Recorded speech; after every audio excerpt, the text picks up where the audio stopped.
Boa noite a todos.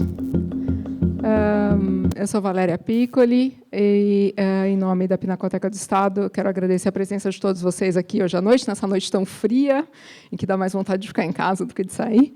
Mas agradeço a presença de vocês e agradeço também a Elaine Dias por ter aceito o convite de vir aqui conversar com a gente, dentro da programação do Sempre às Quintas, que é um programa que, todas as quintas-feiras, como o nome diz, oferece aqui no museu uma palestra que se relaciona, de alguma forma, ou com o acervo do museu, ou com alguma das exposições que estejam em cartaz. A Elaine é doutora em História pela Unicamp e com pós-doutorado pela Universidade de Paris e também pela FAUSP, e atualmente é professora na graduação de História da Arte da Unifesp. E ela vai hoje conversar um pouco com a gente sobre uma das pesquisas, das principais pesquisas que ela vem desenvolvendo agora, sobre a pintura de retratos no século XIX. Obrigadíssima, Elaine, por estar aqui com a gente. E aguardo vocês também nas outras. Fiquem sempre de olho no site para ver a programação das palestras. A da semana que vem é bem interessante também, com Frederico Moraes, que vai falar da história da gravura da imagem impressa no Brasil. Tá bom? Boa palestra a todos. Obrigada, Valéria. Obrigada pelo Pedro também, pelo convite de vir aqui, conversar um pouco com vocês hoje sobre algumas partes da minha pesquisa e agradecer muito vocês terem vindo, porque realmente não está fácil sair de casa, né, nesses últimos dias, quase que eu fiquei em casa também. Mas agradecer imensamente a presença de vocês. Alguns aqui já conhecem parte dessa minha pesquisa, já faz alguns anos que eu venho trabalhando com artistas franceses que vieram para o Brasil na então chamada Missão Artística Francesa. Eu vou expor aqui uma parte de pinturas feitas pelo Debré, né? Essa parte da minha pesquisa ela já foi iniciada há alguns anos, né, relativa ao Debré, e uma segunda parte relativa a um outro pintor da Missão Artística, o Nicolas Antonet, que é uma pesquisa que eu comecei no momento da exposição, né, Valéria, da Pinacoteca, aqui sobre o Nicolas Antonet, mas que eu desenvolvi mais no ano de 2011 e 2012. Enfim, falar um pouco aí sobre a produção desses dois artistas franceses que vieram para o Brasil em 1816 e que pintaram, né, retratos tanto do Dom João VI quanto do Dom Pedro e das princesas reais também. Então, eu vou falar um pouco dessa produção e, sobretudo, de alguns modelos, né, de referência para a produção desses retratos no Brasil do século XIX, referências que são relativas aí ao ambiente internacional, né, a referências que são francesas, que são espanholas, tanto para os retratos dos reis, ou do rei, no caso, Dom João VI, quanto do Dom Pedro e também das princesas reais. Se vocês tiverem alguma questão, levantem a mão, eu paro e retomo depois. Não tem nenhum problema, tudo bem? Mesmo porque tem vários alunos da Unifesp aqui também, sintam todos aí à vontade. Tudo bem? Eu trouxe o retrato, justamente, dos dois artistas, né? Já que eu estou trabalhando com retratos, é importante a gente ver um pouco a cara dos dois, né? No caso, o primeiro é um retrato feito pelo Manuel de Araújo Porto Alegre, do Debré. O Manuel de Araújo Porto Alegre, que foi discípulo do Debré, ele faz esse retrato do seu mestre, para a gente ter um pouco aí uma ideia, né, enfim, não é uma ideia visual do artista, e o outro é um autorretrato feito pelo Nicolas Antonet, autor das pinturas sobre as princesas da Casa de Bragança. Essa parte eu vou falar um pouco mais adiante. Eu vou começar primeiro pelo Debré.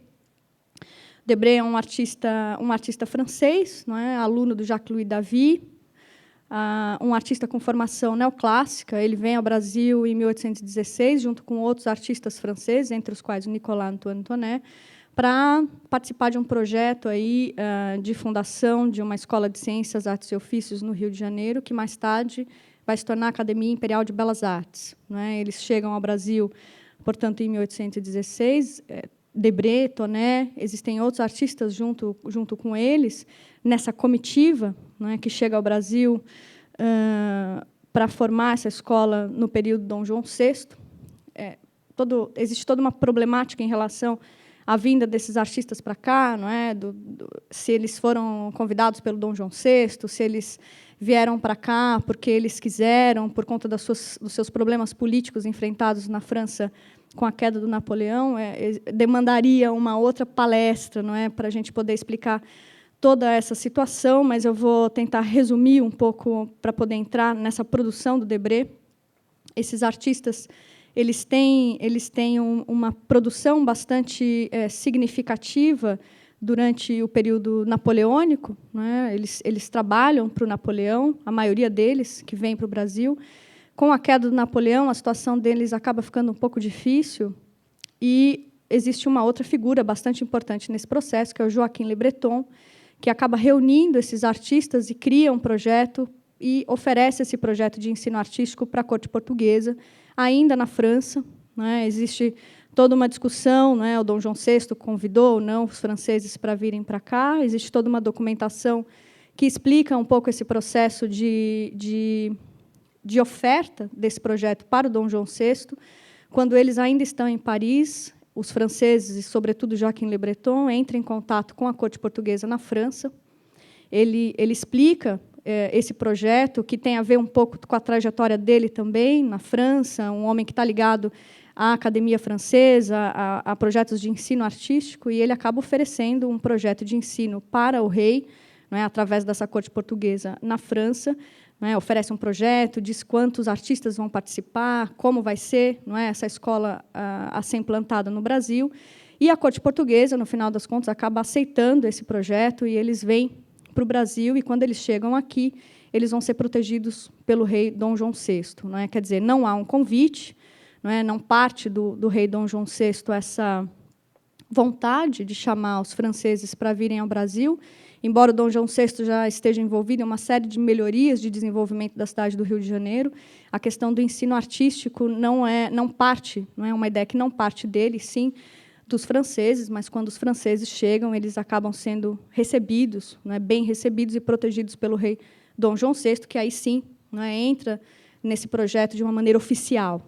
Aí sim o projeto vai ser desenvolvido, vão haver decretos de fundação dessa escola, proposta pelo Joaquim Le Breton, escola onde participam esses artistas, Debré, Tonet, Grandjean de Montigny e outros que acabam aí ocupando, ou pelo menos que tendem a ocupar outros lugares dentro desse projeto de ensino.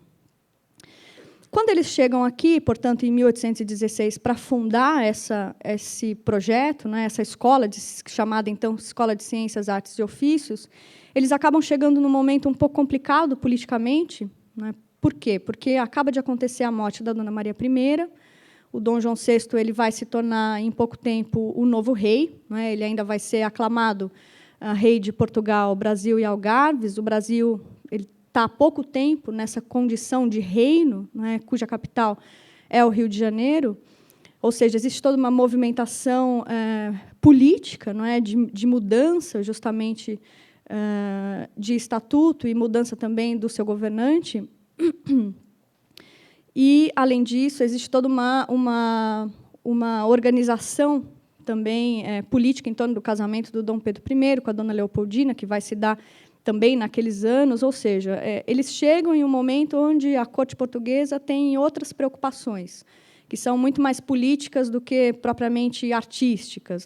Então, de certa maneira, esse projeto que o Le Breton oferece para a corte portuguesa, ele acaba sendo colocado um pouco de lado, os portugueses aceitam, mas ele é colocado de lado porque existem outras demandas, existem outras questões a serem resolvidas. Isso de um lado, mas do outro, os artistas precisam trabalhar, eles chegam ao Brasil, eles vão ter aí eles recebem um dinheiro do governo, mas isso não é suficiente também para que eles possam viver aqui de uma maneira normal, uma maneira, nem digo igual àquela que eles viviam na França, mas de uma maneira também a se colocar em prática a sua função artística, a sua profissão. Então, enquanto essa escola não é fundada, eles têm que trabalhar de alguma maneira para o governo, eles têm que encontrar uma maneira do governo oferecer encomendas de telas, de pinturas de história, ou de retratos, ou de outras pinturas, para que eles possam também ter um pouco o que fazer, não é, aqui no Brasil, no sentido mesmo de colocar em prática a sua profissão. Então, dentro desse contexto, muitas outras questões acontecem entre os próprios artistas franceses, acontece uma espécie de concorrência entre eles também, não é? Quem faz o quê para quem, não é? Quem tem um lugar de destaque na corte portuguesa. Ou seja, aquilo que muitas vezes a gente entende como algo muito natural, não é? Chega um grupo de franceses, vai formar uma escola, e, no final, é uma academia, etc. Na verdade, foi muito mais problemático do que a gente imagina, não só porque o projeto de ensino ele é colocado de lado, mas também porque começa, de fato, a acontecer uma concorrência entre os artistas e, sobretudo, entre o Debré e o Nicolas Antoine. O Debré ele é pintor de história, como eu falei agora há pouco, ele foi aluno do Davi, portanto, na hierarquia de gêneros artísticos, ele está em primeiro lugar. O Nicolas Antoine é um pintor de paisagem e gênero, ele está abaixo dessa hierarquia, ou seja, já existe aí um problema em relação aos dois enquanto artistas, não é? Enquanto a artistas de quais gêneros artísticos. Então, existe aí uma corrida, não é? Para ver quem ocupa um lugar de destaque na corte portuguesa, visto que o Brasil, nesse período, não tinha um grande número, né, de artistas que servissem ao rei, ou, de outra parte, não existia também uma demanda, né, para esses poucos artistas trabalharem. Não é? O sistema de encomendas, mesmo reais, feitas pelo Dom João VI, ou mesmo antes pela Dona Maria I, estava concentrado em outras questões, não é? Muitas vezes relativa à própria arquitetura, à própria construção civil no Rio de Janeiro, ou decorações de igrejas, muitas vezes. Não existia uma prática, não é, de encomenda real para esses artistas, não é, de pinturas de história ou mesmo de retratos. Se existia, era muito menor. Eu vou mostrar, inclusive, algumas dessas que existiam aqui, para mostrar um pouco esse contexto também da chegada nesse momento. Então, quer dizer, de um lado, existe uma corte que não tem um interesse tão grande, não é, para encomendar pinturas para esses artistas, algo que para eles é muito diferente, não é, do que eles viviam ou viveram na França até então, e, ao mesmo tempo, eles têm que ocupar um lugar que é muito problemático, não é? Porque esse lugar, de fato, ele não existe. Não é? Não existe o lugar do pintor da corte ou dos pintores da corte, da maneira como existia na França. Existe aí uma espécie de corrida para tentar ocupar um lugar que nem mesmo eles sabiam, não é, que poderia existir nesse momento. Ou se existia de uma maneira muito mais precária do que aquilo que eles viveram, né, na França. Começa a existir, então, como eu disse para vocês, essa concorrência. No caso do Debré, como pintor de história, ele rapidamente se posiciona dentro da corte do Dom João VI. Ele vai começar a participar, inclusive, de alguns eventos políticos, né, in loco. Ele participa desses eventos, ele desenha os eventos com a esperança de que ele possa fazer grandes quadros, grandes pinturas históricas para o Dom João VI nesse momento. Nós sabemos disso, não é? Porque o Debré ele publica, anos depois, a sua viagem pitoresca histórica ao Brasil, ele conta uma série desses fatos, alguma coisa ou outra ele vai inventando também, não é? Nem sempre tudo aquilo que ele diz é verdade, mas a gente sabe, de algum modo, da sua participação efetiva nesses eventos por conta ou pelo menos, não é, das testemunhas que participavam desses eventos por conta das aquarelas e dos esboços que estão espalhados aí em alguns museus do Brasil e as gravuras da viagem pitoresca. Então, quer dizer, o Debré ele começa um pouco a pensar que ele pode ser um pintor relativamente um certo sucesso, não é, na corte do Dom João VI. Por conta disso, como eu disse, ele começa a fazer alguns pequenos quadros. Esses quadros não se tornam grandes pinturas históricas, justamente, não é, imaginamos, porque não havia um interesse, pelo menos imediato, em que essas pinturas se transformassem em grandes pinturas, e, no meio dessas, ele faz também retratos. Não é? E aí nós chegamos no tema, não é, do nosso encontro aqui hoje. Ele faz esse retrato, por exemplo, não é, do Dom João VI. É um retrato pequeno, não é? Se vocês perceberem o tamanho, ele tem 60 por 42, é um retrato que é possivelmente um estudo para um retrato maior, não é? Mas também é um retrato que vai originar a gravura, não é? Que é feita depois desse retrato, que vai ser divulgada aí para toda a Europa e também pelo Brasil. Não é? a questão não é que um retrato real, quando um pintor faz um retrato, não é, para o rei, um retrato desse tipo de composição, ele almeja fazer um retrato maior. Não é? Os retratos reais eram feitos em tamanho natural, não é? Pelo menos o retratado, não é? Ele tinha o seu tamanho real, depois a composição ela se tornava, não é, com todo o cenário ainda maior, não é? Mas ele deveria, não é, no mínimo, ter aí o tamanho mais condizente aí com essa realidade, não é? Do nosso próprio tamanho. Não é? Portanto, esse não é um retrato oficial, de certa maneira. Ele é um retrato que serve de modelo, não é, para futuras gravações ou de modelo para um posterior retrato maior. Não é? Normalmente era assim que os artistas faziam. Não é? Normalmente, eles faziam menor para depois se tornar um retrato maior. Mas a gente identifica aí nessa composição o quanto o Debré ele tem um olhar voltado para uma tradição do retrato real, né? E a gente identifica, por conta de alguns elementos que estão no retrato, não é? A pose do rei, não é? A pose com a mão posicionada sobre o seu cetro. Vocês conseguem ver? Dá para ver, né? Existem, por exemplo, não é, lugares específicos onde esses elementos devem aparecer, o trono, a grande coluna atrás, não é, símbolo do poder, não é? É um elemento que vem desde a retratística dos Habsburgo, ainda bem antes, não é? No Renascimento, a coluna ela vai ser usada sempre como uma relação, não é, do poder do retratado, não é? A grande coluna clássica. A gente tem aí também um acortinado que faz uma espécie de moldura para o quadro, a mesinha ao lado, não é? Onde está ali a sua coroa, a perna levemente posicionada à frente. Não é? Existe toda aí, portanto, uma receita do retrato real que o Debré segue, e é uma receita que faz parte da tradição da retratística desde do século, possivelmente aí desde o século XVII. Alguns elementos são anteriores. A gente já identifica, por exemplo, a questão da coluna.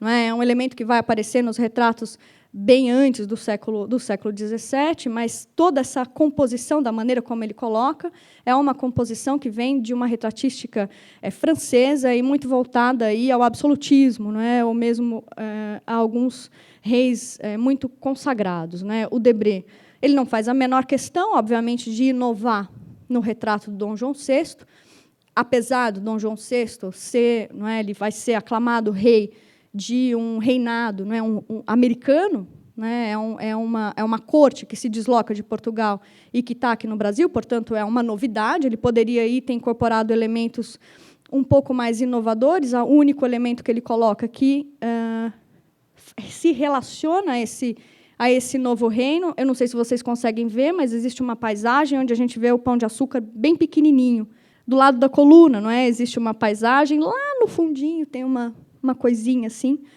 que é o morro, não é, do Pão de Açúcar. Ou seja, é o único elemento, não é, a única coisa que faz com que a gente identifique esse rei, não é, a esse lugar, não é, a essa corte portuguesa que se instala definitivamente aqui no Brasil e que, portanto, existe aí nesse elemento um indicador de lugar, não é simplesmente. Não existe uma inovação no sentido da sua própria iconografia. Não é? Ele poderia ter optado por isso, ele não opta por isso. Não é? O Dom João VI é um rei que vem de uma tradição absolutista também. Não é? É um rei que não é simplesmente uma continuidade. Então, logo, não é? Essa continuidade ela vai se dar também através da formação do próprio retrato. Não é? O modelo da retratística, não é? Essa tipologia, na verdade, ela vai se formar, não é? Ela vai se concretizar com muita força nesse artista francês, que é o Hyacinthe Rigaud. O Rigaud ele faz esse retrato do Luís XIV, tendo por base, não é, esse retrato do Van Dyck. Ele faz uma espécie aí de reorganização, não é, da pose dentro de um outro cenário, não é, onde ele vai destacar justamente elementos que são ligados à tradição iconográfica da realeza, não é, aos seus elementos iconográficos, ao cetro, à coroa, ao trono, à grande coluna, etc. Não é. O Hyacinthe Rigaud vai ser um modelo que vai se perpetuar, na realidade, aí são vários vários artistas e vários reis ao longo do século XVIII, e não há porquê, não é? Com alguma outra modificação, claro que a gente nota que alguns artistas eles inserem alguns elementos que, na realidade, não muda, não é? A essência do retrato, não é? A pose, aos elementos que estão ao redor dele, a essência não muda, eles põem alguma outra coisinha ali que dá uma outra cara, mas, no fundo, é uma questão que vai se repetindo, não é? É a pose que se repete e algum ou outro elemento que acaba identificando esse rei a um determinado lugar. Não é? Ou seja, existe, portanto, aí uma continuidade artística, não é? Uma continuidade da iconografia real e uma continuidade que, de certa maneira, é uma continuidade também política para o Brasil. Não é? Não existe ruptura, não é? Nesse reino que está acontecendo no Brasil, mas, ao contrário, não é? É uma continuidade, agora, justamente com a presença da corte no Brasil. Não há maneira ainda de voltar, daqui a pouco eles voltam, não é? E a volta também significa aí um pouco essa relação de continuidade. Não é? O Debré ele sabe muito bem aonde ele está pisando, e, portanto, ele aplica simplesmente uma receita, esperando ter a encomenda de um retrato oficial, que não sabemos, não é? Ele não aconteceu, talvez, como o retrato não aconteceu, pensamos que a encomenda pode não ter, de fato, existido. Né? Essa é a gravura, justamente, desse retrato que o Debré faz para o Dom João VI, do Charles-Simon Pradier. O Pradier é um artista suíço, que vem também para o Brasil, junto com os artistas da missão francesa, mas ele fica aqui bem pouco. Né? Na realidade, ele acaba voltando para a França para gravar esse retrato do Dom João VI e não volta mais, não é? Justamente porque ele já esteve aqui, viu que a situação é bastante complicada para poder se implantar esse projeto de ensino artístico que eles almejavam. Existia um contexto social e político bastante agravante, no caso, né, para esses artistas, e também porque muitos desses artistas vão ser considerados revolucionários na América. Então, em termos políticos, a situação para eles muitas vezes se torna bastante complicada. O Pradier não volta, e também por conta, não é, de todo um maquinário em relação à gravura que não existia aqui. Não é? Ele precisa voltar para a Europa para poder gravar os retratos, não só esse, como outros, ele grava de outras pessoas também, e, enfim, não é, um gravador ele precisa do seu material para poder, não é, exercer a sua profissão. Não existe isso aqui, ele volta, e nós acabamos ficando aí sem esse grande artista, irmão de um escultor bastante interessante, né, o James Pradier, e, no futuro, teremos aí outros gravadores, e aí sim, já com uma situação um pouco melhor em termos de materiais, mas, nesse momento, o Pradier, não é, volta e acaba ficando mesmo por lá. Eu trouxe esses outros retratos do Dom João VI, na realidade, só para a gente notar um pouco essa retratística, não é, esse esquema que vai se dar também em Portugal. Né, esses são artistas portugueses. Eu trouxe mais para a gente notar um pouco como que alguns vão ganhar outras facetas. Não é claro que o primeiro retrato em que ele está em meio corpo é um retrato mais comum, não é, onde ele traz aí as suas insígnias relativas à realeza, mas também com farda de militar. É um retrato bastante comum também que os reis fazem dentro desse contexto, né, da realeza. Faz parte dessa tipologia do retrato real. E, do outro lado, a gente tem aí, não é, outras relações também com a paisagem portuguesa, etc. E, nesse caso aqui, não é, são 3 retratos feitos por artistas que estão aqui no Brasil. Não é, embora a gente pense, nossa, mas existem, então, os artistas, e existe uma produção, não é, de retratos nesse período. Existe uma produção, sim, não é, mas ela é muito pequena em relação, se a gente faz uma comparação com os outros países. Os retratos eles tinham que ser feitos... Perdão.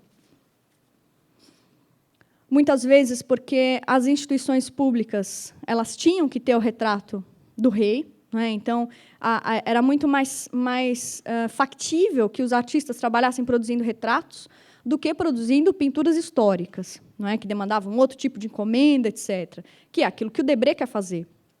O Debré quer ser pintor de história dessas cortes, não é tanto da corte do Dom João VI quanto da corte do Dom Pedro I. As encomendas não acontecem, né, mas as encomendas de retrato acabam acontecendo justamente porque o retrato tem um lugar importante dentro da sociedade. Não é? O retrato do governante ele deve figurar nas instituições públicas, justamente para mostrar, não é, quem é que detém o poder naquele momento, e, muitas vezes, os lugares que não podiam conhecer aquele rei ou aquele imperador, eles conheciam essas figuras através do retrato. O Brasil o Brasil já era um território bastante grande, não é, com várias províncias, e no momento em que o estatuto político de alguém mudava, não é, ia, claro, não é, encomendas de retratos para se mandar para várias províncias do Brasil para que eles pudessem conhecer, não é, quem faz parte agora dessa mudança política. Aconteceu com Dom João VI, vai acontecer com Dom Pedro I, depois com Dom Pedro II. Não é? Muitas vezes, o retrato substituía a pessoa. Não é? O retrato ele trazia o valor, não é? Esse valor pessoal, político e moral também. Não é? Era como se ele substituísse mesmo. Quer dizer, não ia a pessoa, ia o retrato. Não é? E, muitas vezes, em muitas ocasiões, em festas públicas nas províncias do Brasil, se faziam andaimes, não é? Aqueles mesmos de procissão que eram colocados nas festas e ia em cima o retrato, não é? Que era aí mostrado e adorado pelo povo, etc. E aí se mostrava a relação do público com esses governantes. Não é? A relação de poder e do contato com o público se exercia, muitas vezes, através do retrato. Ou seja, o retrato, portanto, tinha uma função bastante importante, e que, muitas vezes, não estava propriamente ligada a essa questão, não é, de um pintor da corte, não é, que faz uma série de encomendas ou de outras pinturas, etc. Não é? Muitas vezes ele estava vinculado a uma outra questão, não é, que era a questão mesmo de divulgação, não é, de propaganda, não é, de fazer com que essa figura política se desse a conhecer. Por isso, nós temos aí tantos retratos, muitas vezes, desses reis, muitos se repetem, né? Às vezes eu vou mostrar aqui para vocês alguns casos. Muitas vezes é o mesmo retrato com autores diferentes. E aí um pouco vem a brincadeira do historiador da arte, né? Quem copiou de quem, não é? Quem olhou para quem e agora, né? De quem é será que é dele mesmo, não é? A gente começa aí a ficar de cabelo branco pensando nessas possibilidades. Não é o caso aqui ainda, mas vocês daqui a pouco vão ver. Mas é interessante mostrar. Esse Manuel Dias de Oliveira é um artista bastante interessante desse período aqui no Brasil, um dos poucos mais ligados à corte. Não é? Ele acaba estudando fora do Brasil, por isso esse apelido de brasiliense e também um apelido de romano. Ele vai fazer alguns retratos do Dom João VI e da Dona Carlota, né, que estão conservados, alguns aqui no Brasil, outros em Portugal. Também o José Leandro de Carvalho, um artista desse período, e o Henrique José da Silva, que é um artista português do período Dom João VI, mas que depois, esse sim, vai se tornar um artista importante para o Dom Pedro I. Não é? O Henrique José da Silva ele chega ao Brasil aí por volta de 1820, alguma coisa assim. Ele ocupa o lugar dos franceses dentro do projeto de ensino que eles queriam implantar aqui. Quer dizer, é um artista importante pela sua proximidade com o rei, não é? E é importante também porque é ele quem vai dirigir, não é, o projeto criado pelos franceses. Claro que existem várias modificações que são feitas ao longo do tempo, até a criação efetiva da academia, mas ele passa a ter um papel importante, né, não só artisticamente, mas também de maneira política, aí, dessa ligação entre a academia que está surgindo e o governo do Dom João VI. Esse é um outro retrato que o Debré faz.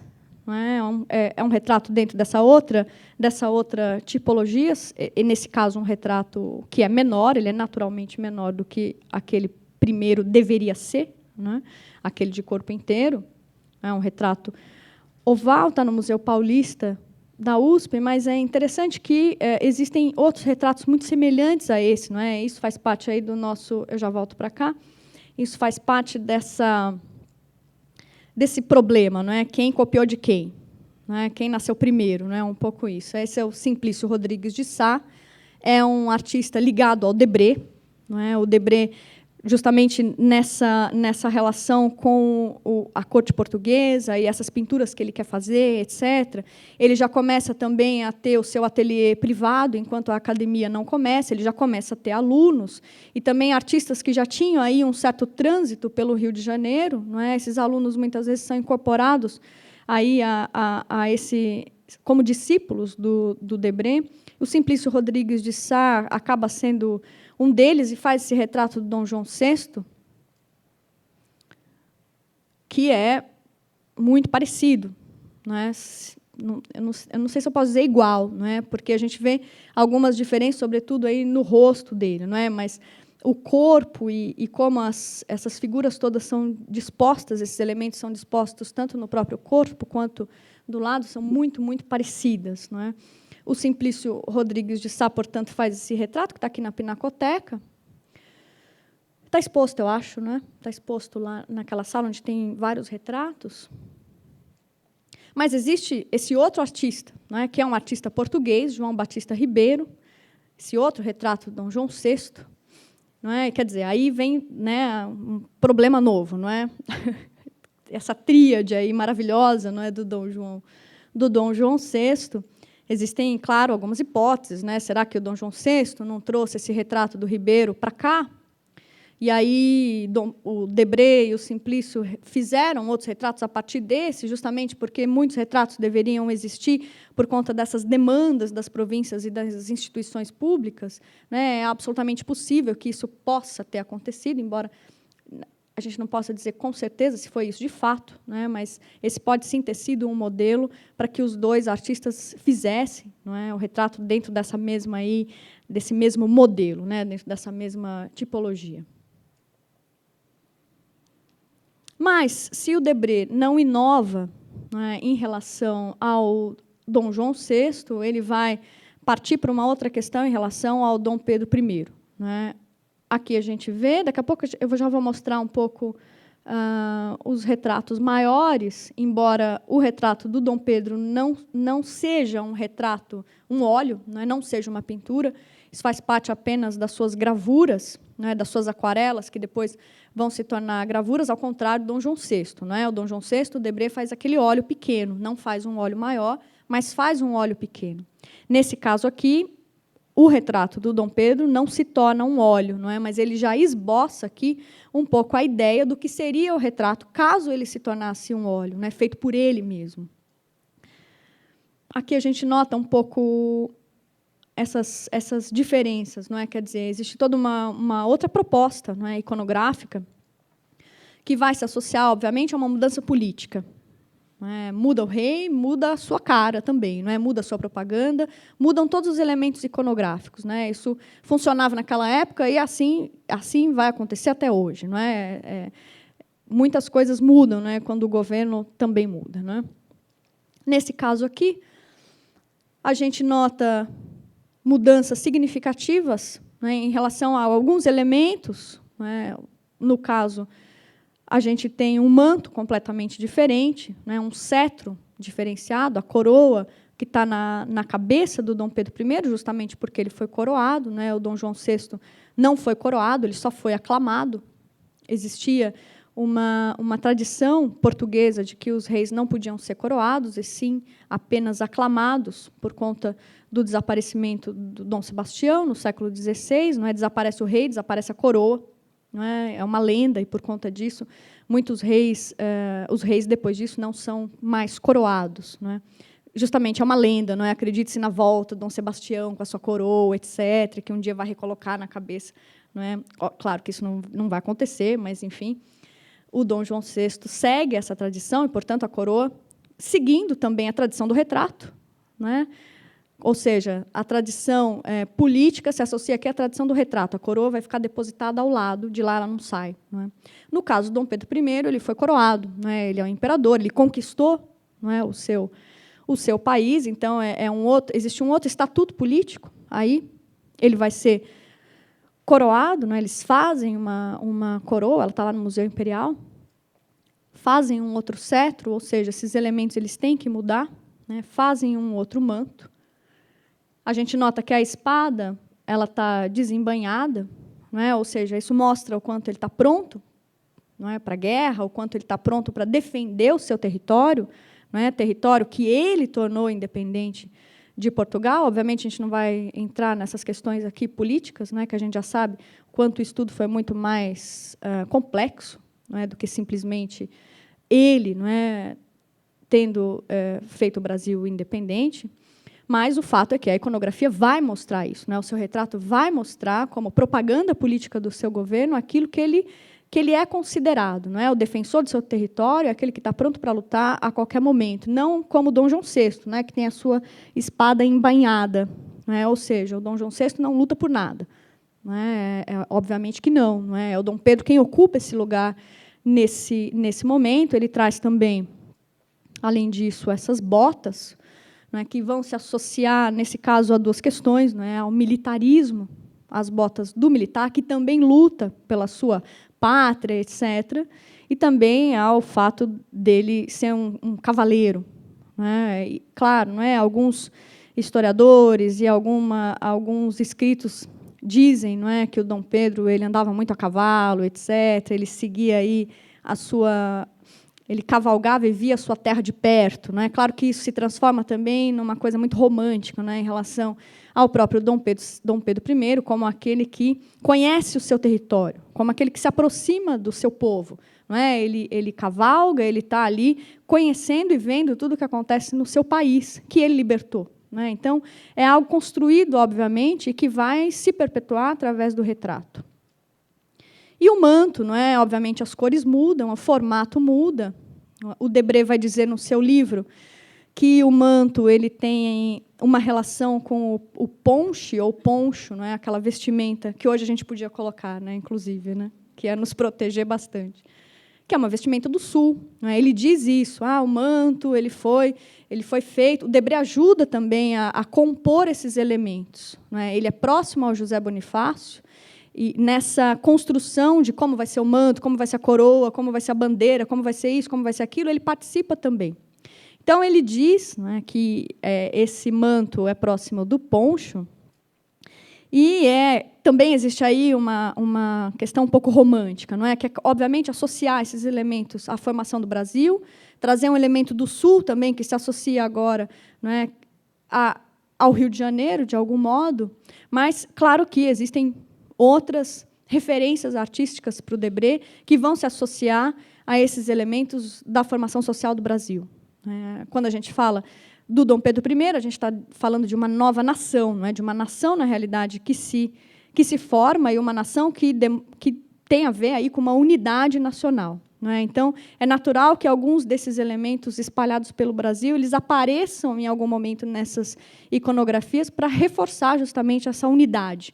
Não é? E é importante que elas estejam nesses quadros, não é? Que seriam, né? Esse não foi, mas outros vão ser, que seriam aí retratos que estariam no Brasil inteiro. Não é? Ou seja, a propaganda política ela vai se fazendo aí através de alguns elementos. Mas o fato é que o Debré ele tem em mente também o próprio manto do Napoleão. Não é? Essa forma, vocês conseguem ver, não é, gente? É visual mesmo, né? Essa forma do manto, nesse retrato feito pelo Davi, né, e não só o manto. Né, a gente vê um outro elemento aí que também vai se repetir, que é o cetro alongado. Né, o cetro do Dom João VI ele era mais curto, o do Dom Pedro I é um cetro bastante alongado, como era o do Napoleão, né, mas o Debré ele não desvincula o Dom Pedro I tanto assim da sua dinastia. Né, porque na ponta do cetro do Dom Pedro I tem a serpe da Casa de Bragança. Ou seja, existe aquele animalzinho ali, que vocês veem ali em cima, que faz parte é um símbolo da Casa de Bragança. Ou seja, não é, o Dom Pedro ele torna o Brasil independente de Portugal, mas ele tem uma tradição portuguesa. Não é? A tradição portuguesa faz parte desse processo. Então, ela aparece ali também. Não existe uma ruptura completa desse sistema. Não é? Existe um olhar voltado para essa unidade que se forma, não é? Para essa independência de Portugal, mas ele preserva alguns elementos dessa tradição. Não é? E um deles é justamente essa serpe que está na ponta. No caso do Napoleão, era uma águia. Não é? No caso do Dom Pedro I, vai ser aí a serpe da Casa de Bragança e também aí o manto, com esses elementos que lembram bastante o manto do Napoleão. Só para a gente ter uma ideia de outros retratos esses que o Debré tinha contato.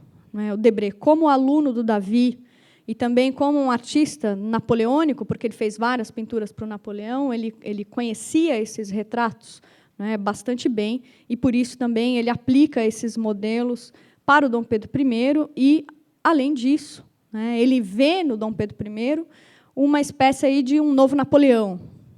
Ele faz uma associação do Dom Pedro com o Napoleão, embora ele acredite que o Dom Pedro vai ser um imperador liberal, um imperador que governa com base aí nas suas leis, mas, ainda assim, ele faz uma associação com o Napoleão, acreditando aí nessas conquistas todas, que vão, de certa maneira, passar de um para o outro. Ele faz um pouco ele tem em mente esse modelo napoleônico para o Dom Pedro I aqui no Brasil.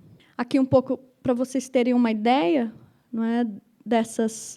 do cetro. O Debré faz esse desenho do cetro que está na Viagem Pitoresca Histórica ao Brasil, e ali o cetro mesmo, que está lá no Museu Imperial. E também, claro que as botas, elas se associam, como eu falei agora há pouco, ao militarismo, à ideia daquele, que batalha. E, novamente, aí a gente tem a questão napoleônica. O Napoleão, ele era general, o general Bonaparte, ele vai, de alguma maneira, incorporar essa ideia, para o Dom Pedro I. Não existe não há como não pensar, na figura do Napoleão como militar, para que o Debré pudesse aí, criar essa iconografia do Dom Pedro I. Repito, iconografia que não se tornou, composição que não se tornou um óleo. Essa composição ela acaba ficando mesmo nas aquarelas e nas gravuras. A gente já vai ver o quadro que se tornou o quadro oficial aí do Dom Pedro I, que conserva algumas desses elementos, outros não, a gente já vai ver daqui a pouquinho. Mas o Debré, também, junto com o José Bonifácio, para criar esses elementos novos, desse novo poder político que está se formando, ele pensa muito aí nessa figura napoleônica e nesses elementos como se eles fossem transferidos, de um para o outro. Essa questão das botas, eu já volto aqui, ela vai ser bastante interessante também para os líderes latino-americanos. Quer dizer, tem o Dom Pedro I, depois temos aí também Simão Bolívar, claro, esse sim, um militar, que lutou pelas suas questões. Mas é um elemento que vai se tornar bastante forte na América Latina também, não só por conta do Dom Pedro I, mas por conta também de outras figuras importantes, no caso aí da libertação dos espanhóis. E eu volto aqui, só para a gente notar um pouquinho, esse outro retrato, que é do Henrique José da Silva, perdão, ele está em espanhol, gravado por Urban Massart, da coleção brasiliana, tem aqui na Pinacoteca. Aliás, aqui tem uma série de, acho que umas 150, eu acho, gravuras do Debré, na coleção brasiliana, aqui na Pinacoteca. O Henrique José da Silva faz essa composição, aqui a gente tem a gravura. Ele conserva alguns elementos, e outros não.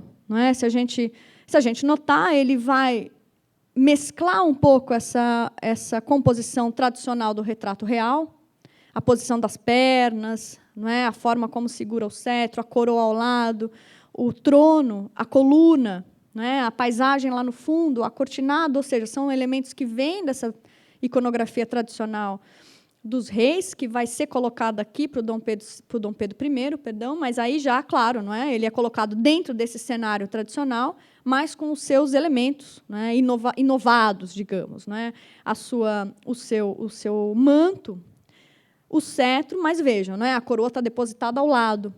Ele não opta por colocar a coroa na cabeça do Dom Pedro I, seja por seguir a tradição da retratística real, seja por acreditar que existe, na verdade, uma continuidade dessa questão portuguesa agora no Dom Pedro I. Existe uma ambiguidade aí nessa escolha. É uma escolha que tanto pode se dar por uma opção de um retrato, de uma composição tradicional da retratística real, mas que pode também ter se dado por conta de uma crença de que, na realidade, se tratava aqui de uma continuidade política, não é? Como se o Dom Pedro fosse, não é? E é, de fato, não é?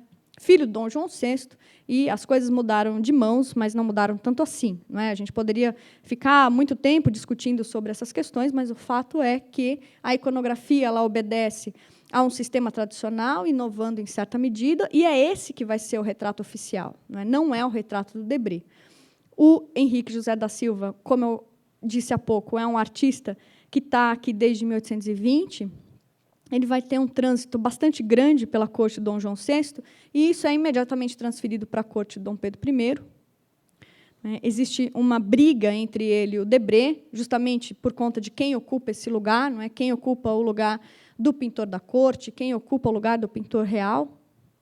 O Henrique José da Silva ganha, não é, essa parada. Não é? O Debré ele acaba, claro, faz alguns retratos, faz algumas pinturas para o Dom Pedro I, mas quem leva os louros desse suposto lugar é o Henrique José da Silva. Retrato aí gravado por esse gravador, não é? Urbain Marçal. É interessante porque o retrato, quando ele envia, não é, o retrato para ser gravado na França, e o primeiro gravador ele recusa a gravar o retrato, porque ele diz que não existe retrato real de botas. Não pode existir uma figura que seja rei usando botas. Isso está completamente fora do protocolo, não é, daquilo que faz parte de uma vestimenta muito tradicional. Ele se recusa a gravar, e esse segundo vai gravar apesar das botas. E ele diz isso com todas as letras nos documentos. Apesar das botas, ele vai gravar, é um pouco aquela coisa, eu vou gravar, mas não põe meu nome, que eu não quero me associar a isso aqui. É uma coisa que fere, não é, o olhar dos franceses nesse momento. Só para a gente ter uma ideia aí dessa comparação, não é, entre o Debré e o Henrique José da Silva. E é um artista que vai acabar fazendo outros quadros do Dom Pedro I. Portanto, ele tem, de fato, um lugar, nessa mudança política. Esse ele faz em 1824, um ano importante para o Brasil, não é, o ano da primeira Constituição brasileira, ou seja, é o ano em que, de fato, se concretiza esse liberalismo do Dom Pedro I. Claro que tudo isso muda, daqui a pouquinho. O Dom Pedro fecha a Assembleia, ele vai instituir o poder moderador, muitas coisas vão acontecer aí, se desdobrando a esse processo, mas 1824 é uma data significativa dentro da história política do Brasil. Ele faz esse retrato, um retrato que tem vários mapas também, que indica aí essas possessões também, o território, na realidade, o território brasileiro. A gente vê ao fundo a paisagem, novamente com o Pão de Açúcar, agora aqui mais claro, impossível, ou seja, existe uma relação imediata do Dom Pedro I com essa paisagem carioca, onde a gente vê ao fundo também a Igreja da Glória, que vai ser aí uma vista muito disputada, por muitos artistas que vêm ao Brasil. É bastante interessante, esse cuidado que esse pintor tem com a paisagem, e era um bom artista. Inclusive, eu arrisco até dizer que, em comparação com o Debré, talvez ele fosse melhor, mas deixa para lá. É um retrato bastante interessante que está lá no Museu Imperial, é um retrato grande, vejam, esse tem 2,40 por 1,60, ou seja, é um retrato mesmo oficial. Esse outro, não tão bom quanto o anterior, mas esse um ano depois, 1825, não tem aqui onde ele está, mas eu acho que eu não sei onde ele está, eu peguei essa foto em algum lugar. Sabe, Valéria, onde ele está, esse retrato?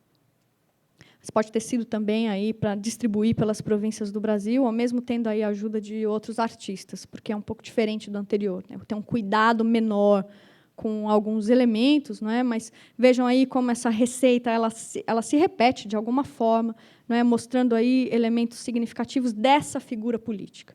São seus atributos, aquilo que faz com que a gente entenda quem ele é e aonde ele está.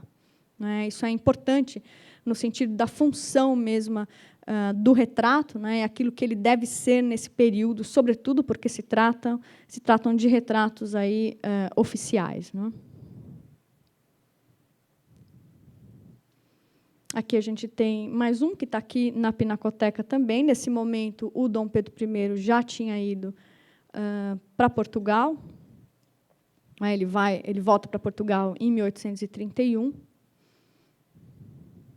Aí vão aparecer, né, os retratos do Duque de Bragança, depois os retratos de Pedro I e IV de Portugal, e assim sucessivamente, né? Os títulos também eles vão mudando, não é? Mas o fato é que o Debré ele tenta se inserir de alguma maneira nessa retratística real, né, real com Dom João VI e depois se aproximar do Dom Pedro I. Ele consegue pouco nesse sentido, não é? Ele vai ter uma vida mais útil em termos artísticos na própria Academia Imperial de Belas Artes, que vai ser finalmente fundada em 1826. Né? O Debré é professor de pintura histórica da academia, ele vai ter vários discípulos, e ele vai ser responsável aí por uma boa parte da organização da Academia Imperial. Ou seja, como um professor de pintura histórica, ele vai acabar tendo uma utilidade muito maior dentro do governo do Dom Pedro I do que propriamente, não é, no âmbito das encomendas e dos retratos, ou mesmo das pinturas históricas. O Debré ele faz uma grande pintura histórica, né, monumental, que está lá no Palácio Itamaraty, em Brasília, é a coroação do Dom Pedro I. É um quadro que até hoje é um pouco estranho, não se sabe muito bem, ele deu de presente, ele encomendou. Não é? Muitos historiadores acreditam também que o quadro da coroação foi feito um pouco para convencer o Dom Pedro I a abrir a Academia Imperial de Belas Artes, porque o quadro é datado de 1826, a academia foi finalmente aberta em 1826. Então, enfim, são várias questões aí estratégicas também em cima da única, não é, pintura monumental que o Debré faz aqui no Brasil. E, portanto, aí uma produção artística muito aquém, né, daquilo que ele fez também na França. Não é? No caso do Debré, era um pouco isso que eu queria mostrar para vocês, essas diferenças, sobretudo em relação à iconografia, não é? A produção de um cenário, de uma composição que tem a ver com momentos políticos tão diferentes, não é, do Brasil, tão diferentes, porém, com a sua continuidade, não é, na realidade. O Debré tenta, de alguma maneira, se posicionar. É muito complicado para ele, tendo em vista as suas concorrências. Não é? No caso do retrato, o artista português, o Henrique José da Silva, é muito significativo, não é, nesse lugar que ele não consegue ocupar. Não é? E ele, de fato, acaba produzindo muito pouco, não é, para os reis, enfim, para o rei e para o imperador aqui no Brasil. Ao lado dele, no mesmo período, não é, nós temos o Nicolas Antoine Thonet. O Nicolas Antoine Thonet não é um pintor de retratos, não é? Ele é um pintor de paisagem. Ele é um pintor de paisagem, um pintor de paisagem de gênero também. Ele faz algumas pinturas históricas, ele faz retratos, mas não é o primeiro gênero dele. Não é? O primeiro gênero é a pintura de paisagem. Já houve aqui na Pinacoteca há alguns anos uma exposição sobre ele, também no Museu Nacional de Belas Artes. É um artista impecável, não é? No que se refere à pintura de paisagem. Mas, como eu disse para vocês, quando esses artistas chegam ao Brasil em 1816, eles precisam trabalhar, não é? Eles precisam ganhar o seu dinheiro, não é? E o caso do Nicolas Antoine Thonet é muito mais complicado do que o caso do Debré. O Nicolas Antoine Thonet chega aqui em 1816 com a sua família toda, não é? Ele já tem mais de 60 anos, ele tem 5 filhos, ele vem com a esposa, ele vem tem a criada dele, existe um retrato belíssimo da criada dele que está no Museu Nacional de Belas Artes, no Rio. Ou seja, ele tem uma família numerosa, não é? E, portanto, ele precisa trabalhar, não é? Ele precisa sustentar todas essas pessoas. Vai existir uma série de problemas em relação a essa convivência com os franceses, como eu já falei agora há pouco para vocês, ou seja, existe uma concorrência, de fato, com o Debré, existe uma concorrência com o Joaquim Le Breton. Nicolas Antoine Thonet ele quer ocupar o lugar do Joaquim Le Breton. Não é? Estão lembrados do que eu falei para vocês? Joaquim Le Breton ele cria o projeto, não é, de ensino artístico para o Brasil. Ele é o diretor desse projeto, dessa suposta escola de ciências, artes e ofícios, que nem existia ainda. Mas ele já tem um posto. Não é? A escola não existia, mas ele tem um cargo. Se ele tem um cargo, ele ganha já, mesmo não existindo. O Nicolas Antoine Thonet acha que é ele quem deve ocupar esse posto ocupado pelo Le Breton. O Nicolas Antoine Thonet também acha que ele deve ocupar o posto do Debré, não é? Como pintor da corte. Ou seja, na realidade, o que ele está tentando é encontrar um lugar como existem poucos, né, existe naturalmente uma briga para esses poucos lugares.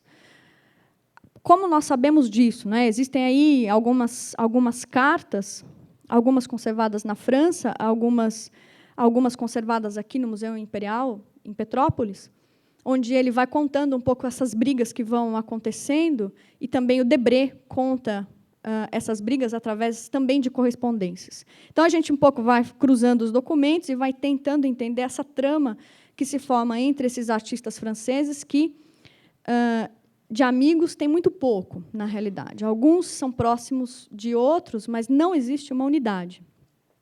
Nicolas Antonet está no centro disso. Né? Ele acha que é um artista bastante importante, ele, de fato, ele tem uma vida política bastante interessante, uma vida artística, perdão. Na França, ele é um pintor que recebe muitas encomendas. Claro, com o período napoleônico, isso vai diminuir, mas é um artista que tem uma certa consagração dentro do seu gênero, não é? Da pintura de paisagem e da pintura de gênero. Não é? Então, ele é membro do Institut de France, que é uma instituição importante na França no período napoleônico. O Debré não é membro do Institut de France, ou seja, isso já causa um problema. Eu sou membro, você não é? Acontece aí uma disputa mesmo, né, de títulos e de importância, apesar do Debré ser mais importante nessa hierarquia de gêneros da pintura de história. Então, o Nicolas Antonet ele vai tentando por onde ele pode. Não é? A gente sabe disso através de todas essas documentações. Existe um catalogue raisonné do artista, onde existem vários documentos anexados, que são muito interessantes para entender um pouco a vida desse artista na França e depois aqui no Brasil. Nicolas Antonet, como eu disse, tenta ser pintor da corte. Né? E, num determinado momento, vai se descobrir, né, que ele fez uma série de retratos das princesas da Casa de Bragança, né, e também da Carlota Joaquina, retratos esses que estão conservados em Portugal, no Palácio Nacional de Queluz, onde elas nasceram, né, inclusive. Esses retratos antes eram considerados anônimos. Quem fez a atribuição, justamente por conta das pesquisas, dos documentos, etc., foi a autora do seu catalogue raisonné, chamada Claudine Lebrun-Jouve. Se vocês quiserem, depois eu posso passar a referência, e ela é quem dá o expertise desses retratos como sendo do Nicolas Antonet por conta de toda essa pesquisa. Ele faz esses 2 retratos que eu destaco aqui, eu já vou mostrar os outros, né, são retratos da Maria Francisca de Assis e da Maria Isabel, as filhas de Dom João VI e da Carlota Joaquina. E são 2 princesas importantes nesse período, por quê? Não é? Porque elas se casam. A Maria Isabel se casa com o Fernando VII, que é rei da Espanha nesse momento, né? Ele recupera o trono espanhol, ele tinha sido deposto pelo Napoleão, né? Assim como a corte portuguesa, né? Que vem de mala e cuia para cá em 1808. Né? O Fernando VII também sai do poder na época da invasão napoleônica, depois ele recupera o seu trono, e ele se casa com a sua sobrinha, né? Porque ele era irmão da Carlota Joaquina. Tudo em família. Né? Normalmente acontecia assim na Espanha, né? Em Portugal também existia o casamento entre os familiares. Né? E é engraçado quando a gente vai visitar esses lugares na Espanha, em Portugal, né? Até os guias ficam perdidos, né? De quem casou com quem, o irmão, com a tia, com a sobrinha. E é uma coisa bastante complicada mesmo, inclusive para poder se identificar os retratos e até os túmulos dessas pessoas, porque muitas vezes eles eram enterrados, não é, juntos, não é, eles eram colocados juntos. No Escorial, por exemplo, não é, eles estão todos juntos. Elas são, portanto, figuras importantes nesse sentido, não é, porque são princesas portuguesas que vão se casar, não é, uma se casa com o rei espanhol, o Fernando VII, e a outra vai se casar com o irmão do Fernando VII. Ou seja, está tudo em família, mas significa também que existe uma relação política importante, né, entre os Bourbon e os Bragança. Né? A Carlota Joaquina é uma Bourbon, irmã do Fernando VII, as princesas se casam com eles, ou seja, existe aí uma proposta, portanto, de reintegração ibérica, né? Uma proposta. Infelizmente, elas falecem muito cedo, não é, as duas, mas, nesse momento, 1816, é o ano do casamento delas, né, e é o ano, justamente, em que o Tonet chega aqui e faz esses retratos. A gente nota, portanto, que pode existir aí uma aproximação do Nicolas Antoine com a Carlota Joaquina. O Debré, na realidade, se aproxima muito de Dom João VI. O Nicolas Antoine se aproxima, possivelmente, da Carlota, talvez por pensar que ela pudesse ser uma figura política mais importante até, ou pelo menos que tentasse ocupar o poder, de outras maneiras, diferente do Dom João VI. Existia uma série de problemas, inclusive em relação às possessões espanholas no período, aqui na América.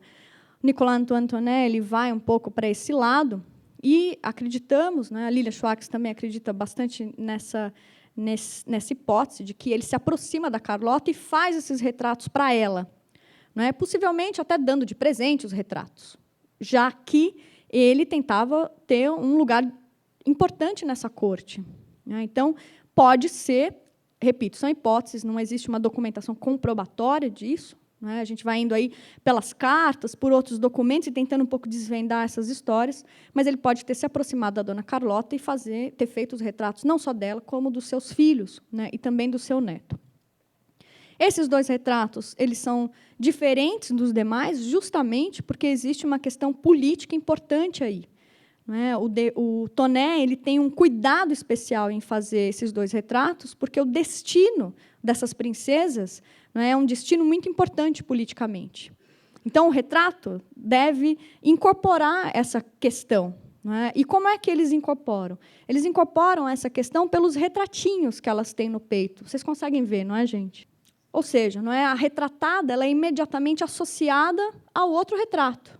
Ela não existe, de certa maneira, a sua importância política não existe, e social também, política e social, ela não existe sem essa associação, quando a gente olha esse retrato.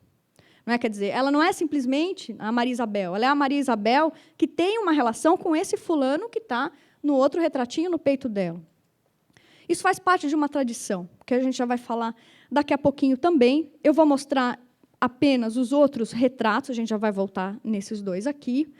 Os outros retratos que ele faz das outras princesas são retratos que obedecem uma receita.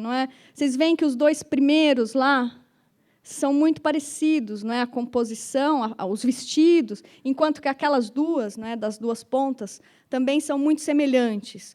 Ou seja, ele vai repetindo alguns elementos. Um pouco, eu preciso fazer o retrato dessas princesas. É rápido, ele vai e faz. Não existe uma importância nesses retratos. Uma importância, pelo menos, tão grande quanto existe das outras duas, que são muito diferentes, inclusive na própria fatura. Esses retratos vieram para cá na exposição do Nicolas Antoine, a gente percebia isso, apesar de que alguns estão em mau estado, Valéria? Alguns estão bem ruins mesmo.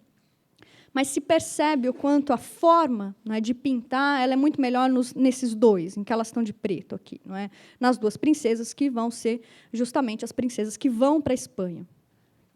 Essa é a mãe, a beleza, da dona Carlota Joaquina.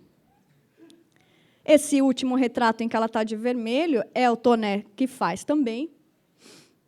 Esses dois de cima são daquele mesmo pintor, que a gente viu lá o retrato de Dom João VI, o João Batista Ribeiro. Retratos que também, percebam, são muito parecidos na composição. Parece que só muda a roupa, só muda a roupa e aquilo que tem no cabelo, não muda quase nada. E isso também era muito natural dos retratistas que tinham que fazer muitos retratos. Eles pegam o modelo e vão repetindo. Isso é feito através da pintura. Vai chegar um momento em que eles vão fazer isso através da fotografia. Aí a coisa vai se intensificando mais ainda, quando você nota que os retratos são muito parecidos, porque, muitas vezes, eles vêm de uma mesma fonte. Nesse caso aqui, a fonte é a própria pintura. Anos depois, vai ser a fotografia a fonte. Então, quer dizer, existem esses dois retratos, possivelmente estavam aqui com ela, com a dona Carlota. O Tonet faz esse outro, que está aqui embaixo, também está lá em Queluz, mas faz esse retrato dela e das filhas. E aí, por que ele não faz um retrato de Dom João VI? E aí vem aquela hipótese, porque, possivelmente, ele estava mais do lado da Carlota, e não tanto assim do lado de Dom João. Hipóteses, não é? Porque, senão, ele teria feito um retrato de Dom João. Ora, ele era o rei, né? Ou ele seria o rei daqui a pouquinho. Não é? Então, por que não um retrato do rei, e sim da Dona Carlota? Não é? Intrigante, pelo menos aí intrigante. Não temos notícia de que ele tenha feito um retrato de Dom João VI, mas sim dela e das suas filhas. Hoje, os retratos estão atribuídos lá em Queluz a outras duas irmãs. Né? É muito interessante, né? Porque esse retrato da Maria Francisca está atribuído a Maria Teresa, que é a segunda ali, de cima. São um pouco parecidas até, né? Um pouco parecidas. E a Maria Isabel está atribuída a Maria Francisca. E aí a gente se pergunta, por que a Maria Francisca ia trazer o retrato do noivo da irmã no peito? Não é? Um pouco estranho isso.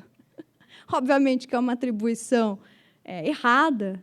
Não é? No caso da Maria Teresa, ainda tem uma certa desculpa, porque a Maria Teresa, depois que a Maria Francisca falece, em 1834, quem casa com o marido da irmã é ela, Maria Teresa. De novo, tudo em família. Né? Tudo em família. Mas ela se casa muito tempo depois com o marido da irmã. E os retratos são feitos ao mesmo tempo. Né? Quer dizer, não é possível que seja ela. Né? É a outra irmã. E, principalmente, né, quando a gente vê, lá na Espanha, esse outro retrato da Maria Francisca, segurando, de novo, o retrato do marido, de uma outra maneira, não está no peito, está do lado. Está do lado por quê? Porque é um desenho que ela mesma faz. Não é? Quando ela vai para a Espanha, ela vai se infiltrar, não é, no ramo das artes, elas têm aulas. Na realidade, as princesas elas têm sempre aulas de desenho, de pintura, de línguas. Não é? Elas são muito cultivadas. Não é? Então, a Maria Francisca, quando chega na Espanha, ela envereda mais para esse lado e ela quer fazer uma homenagem ao marido e mostrar o retrato que ela mesma fez dele. Não é? Quando a gente vê esse retrato aqui, a gente pensa no anterior. Não é? São mais parecidos, não são iguais, obviamente que não. Não é? Eles têm uma proximidade maior, o que faz também com que a gente tente um pouco mudar essa atribuição. No caso da Maria Isabel, não é? É um pouco mais difícil a gente pensar nos retratos que são mais parecidos com ela, porque os outros não são. Não é? Se a gente nota esse outro aqui, que está aqui, né? Esse que está acho que é a coleção brasiliana também, né? Feito pelo Vicente Lopes, que vai ser um grande retratista espanhol, né? Inclusive preferido do Fernando VII, né? Não era o Goya o preferido do Fernando VII, era o Vicente Lopes, e ele faz esse retrato da Maria Isabel, aqui já Maria Isabel de Portugal, não é? Mas ele faz esse retrato lá na Espanha. Um pouco mais difícil essas proximidades, não é?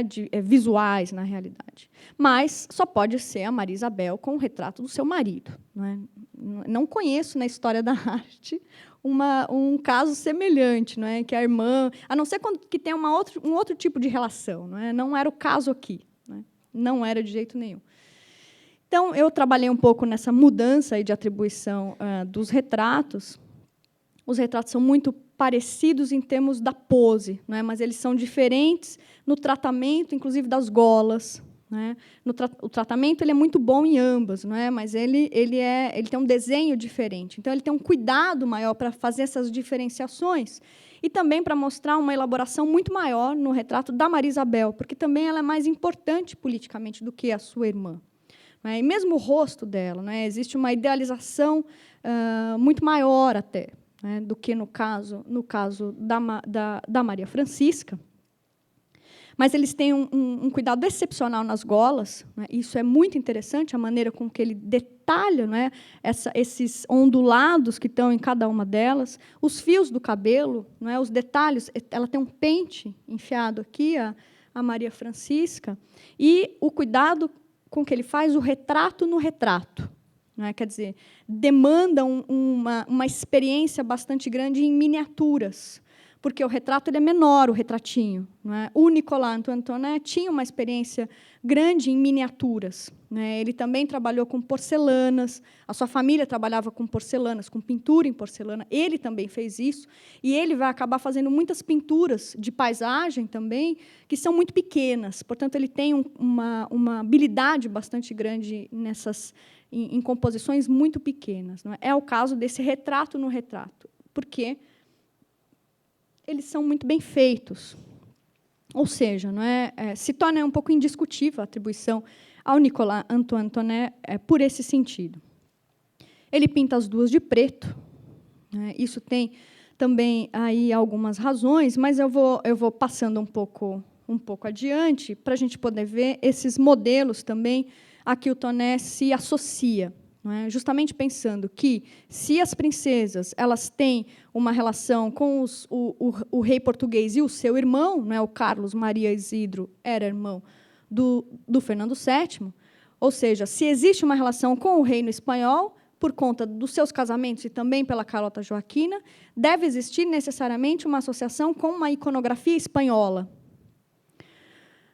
Claro que o Tonet tem uma formação francesa, a gente vê isso, não é, em alguns detalhes também, não é, do retrato, que se associa ao retrato francês. Caso, por exemplo, desses vestidos, né, a maneira como ele é construído é muito próxima de alguns retratos desse mesmo período, né, de uma moda também desse período na França. Não significa necessariamente que elas usavam e tinham esses vestidos. Não é? Pode ser algo construído também. Não é? Eles são iguais. O que muda é a gola, e essa gola ela é colocada depois, não é? Ela não faz parte do próprio vestido.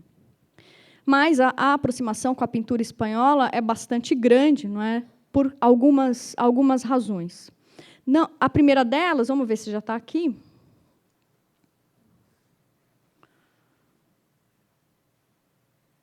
A primeira é pela questão do preto, né, do uso do preto. O uso do preto pode se dar por algumas razões. A primeira delas, e que a gente pensa mais imediatamente, é por conta do luto. Não é? E se a gente pensa que a Dona Maria I morreu nesse período, logo, elas estão de luto, não é? Por conta da Dona Maria I. É possível, mas por que as outras não estão? As outras princesas, que ele também pintou. Não é? Porque elas eram as mais velhas, será? Será que existe alguma relação nesse sentido? São hipóteses, não é, que a gente pode formular. Essa questão ela pode existir, não é? Mas levando em conta que elas vão para um reino espanhol, onde existe uma tradição retratística do uso do preto nesses retratos reais, não é? Em retratos que têm uma importância política bastante alta, não é? O uso do preto ele é imediatamente colocado porque ele tem uma relação com a dignidade, não é? Com o valor moral do retratado, com o decoro. A gente está falando da Espanha, não é? A questão do decoro é bastante importante, não é? Dentro dessas relações de retratística, e elas fazem parte, na realidade, de uma receita do retrato dessas dinastias. Existem teorias em torno disso, não é? Que são feitas na Espanha desde o século XVI, como se fazer um retrato real, o que deve existir nele, como elas devem se vestir, quais as cores elas devem portar, e o preto é fundamental no caso de uma figura política importante. A gente vai ver o preto, ele vai se perpetuar, não é, em muitos retratos, sobretudo quando a gente visita essas coleções, não é, onde existem muitos retratos espanhóis. Caso aqui, não é, da Maria de Áustria, nesse retrato feito pelo Antônio Moro, da Isabel Clara Eugênia, obviamente que eles têm os seus detalhes, não é? E, claro, né, detalhes sempre muito ricos, né, no caso dessas grandes figuras espanholas. Mas, além da questão do preto, a gente vê também as golas, não é? O quanto essas golas, elas, claro, faz parte de uma moda também, não é? Uma moda que começa na Índia, que depois vai para Flandres, não é? Vai integrar ali os Países Baixos, depois vai para a Espanha. Não é? Existe uma relação muito forte, não é, dessas modas de Flandres com a Espanha, e muitos artistas espanhóis vão também para Flandres para estudar, não é, com os artistas de lá. O Antônio Moro ele é dessa região, por exemplo. Ele tem outro nome, não é, em flamenco, mas já me foge aqui. O Pantoja de la Cruz, né, vejam a gola, né, ricamente construída, e, no caso da Isabel Clara Eugênia, ela tem também na mão não sei se vocês conseguem ver, um retratinho. Dá para ver, gente? Ela tem uma miniatura de um retrato. Não é? Aqui, se eu não me engano, é o Carlos V ali, que é o avô dela. Não é?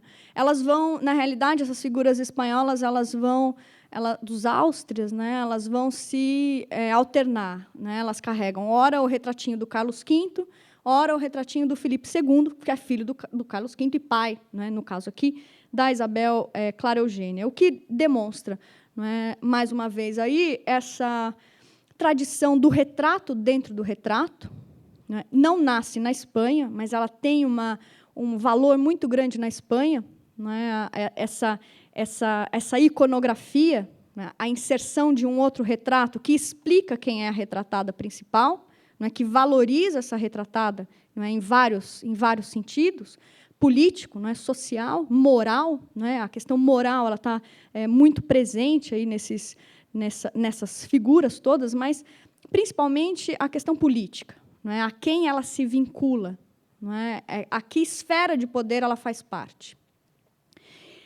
Que é um pouco aquilo que o Toné faz com as nossas princesas. Né? Aqui a gente tem a Isabel de Valois, que é a mãe da Isabel Clara Eugênia, ela tem também ali um retratinho na mão. Né? Aqui é o Filipe II, certeza, né? Está aqui no título.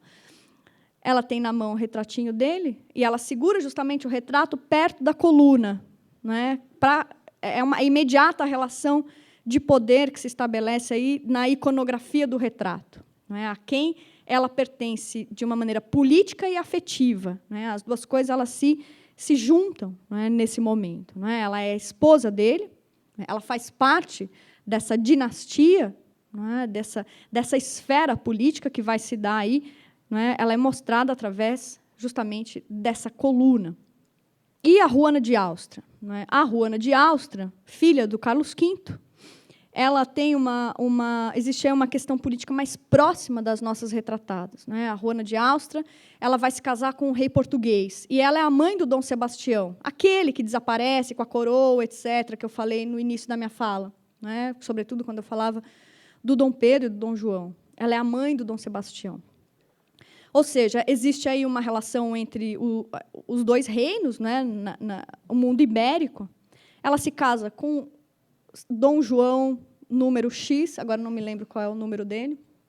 Acho que é só Dom João, na verdade. Ela se casa com ele, e é interessante porque ela conhece ele também através de um retrato, que era uma moda também. Como? Terceiro. Obrigada, Valéria. Que era também uma maneira, não é, de apresentar os noivos. Né? Isso podia dar muito certo e podia dar muito errado, né? Porque, muitas vezes, o noivo era enganado, né, pelo retrato, porque, muitas vezes, a noiva era muito mais bonita, não é? Ou muito mais feia, inclusive, do que o retrato, ou do que ela era pessoalmente. No caso dela, ela adora o retrato dele. Né? E ela tem uma relação muito afetiva com o retrato antes de conhecer o marido dela, e ela vai para Portugal, não é? E o retrato não a enganou, ela continua apaixonada pelo seu marido, etc., mas ele morre no ano seguinte, e ela acaba voltando para a Espanha para ocupar o reino espanhol no lugar do Filipe II, porque o Filipe II vai ocupar outro reino. Não é uma maravilha, né? Está todo mundo ali se arrumando. Né? Ela acaba voltando e deixa o filho, o Dom Sebastião, em Portugal, e ela só conhece o filho também através de retratos. Ela sabe, não é, as idades dele, não é, como ele vai mudando a sua fisionomia através dos retratos. Os retratos estão todos lá no monastério das Descalças Reales, na Espanha, onde ela tá sepultada. Né? Ela vai depois entrar para a vida do monastério, etc. Né? Ela, além do uso do preto, por uma questão de decoro, né, também, ela tem no peito o retratinho, né, aqui do Carlos V, né, do seu pai. Acho que não tem mais. Existem outros retratos, né, em que ela ora traz o Carlos V, que é pai dela, ou o Filipe II, que é o seu irmão, né, justamente mostrando a relação afetiva e a relação de poder que se estabelece entre os três, né, porque ela, de fato, vai, né, ocupar o reino da Espanha por algum período. O retrato dentro do retrato aparece novamente aqui, ou seja, faz parte, continua fazendo parte dessa tradição que o Toné acaba incorporando. Eu queria só voltar um pouco na questão do retrato dentro do retrato, para mostrar justamente onde isso começa. Isso não faz parte de inicialmente, não é algo que se origina na Espanha. Isso vai aparecer na Itália, pela primeira vez, digamos, dentro dessa modernidade do retrato. A gente tem aí o retrato de um homem segurando o retrato do Cosimo de' Medici. Até hoje não se sabe quem é esse homem segurando o retrato, mas a medalha é do Cosimo de' Medici, o retrato feito pelo Botticelli, uma das primeiras aí formas que a gente vê o retrato no retrato de uma maneira tão explícita, seja por homenagem, ou seja por uma filiação política, ou muitas vezes por uma relação de submissão ou uma relação afetiva. Claro que, se a gente pensa na relação de iconografia, a gente consegue ir um pouco mais longe, e a gente vê aí o retrato do próprio Cristo. É um retrato no retrato também. Embora não seja um retrato dessa maneira moderna, como a gente está lidando aqui, ou das encomendas, etc., é uma das primeiras formas em que a gente vê essas associações, do retratado com uma outra figura. Isso acontece, nesse caso aqui, ainda no século XV, depois, é muito perto, na realidade, passa para o Botticelli, e outros retratos vão acabar acontecendo dentro dessa mesma vertente, sobretudo aqui, talvez esse seja o mais famoso, do retrato dentro do retrato, o retrato de Bia. Ela traz no peito o retrato do seu pai, Cosimo I de' Medici, também, da família dos Medici.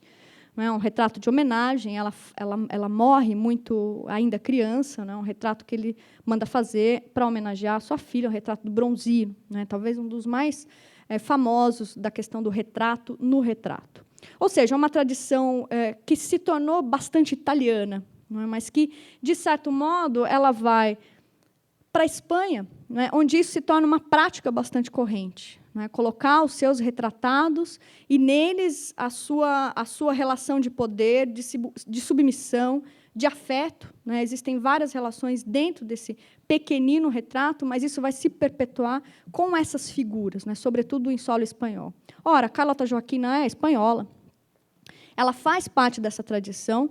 As princesas, filhas delas, vão entrar nessa tradição também. E o Tonet, como um artista que é um artista estratégico, na realidade, um artista que pesquisa ou que tem modelos para poder fazer os seus retratos, justamente porque ele pensa em se dar bem com isso. Não é algo que se faz de uma maneira impensada, não é ao contrário. Ele lida com esses elementos justamente para fazer com que ele também se consagre, dentro dessa tradição e dentro dessas cortes. Se dá certo, ele tem também um terreno na Espanha. O que ele não contava é que a pobrezinha da Maria Isabel fosse morrer 2 anos depois, e, portanto, não é mais rainha da Espanha. Eu vou voltar aqui, mais um da Juana de Áustria, é a escultura funerária dela. Ela tem um retrato também na escultura funerária. Ela traz a figura do pai dela, do Carlos V. Vejam, portanto, que ou seja, ela não escapa nem da escultura funerária. É algo que vai se confirmar de uma maneira tão forte, que faz parte também, continua fazendo parte dentro desse mesmo processo. Deixa eu voltar aqui.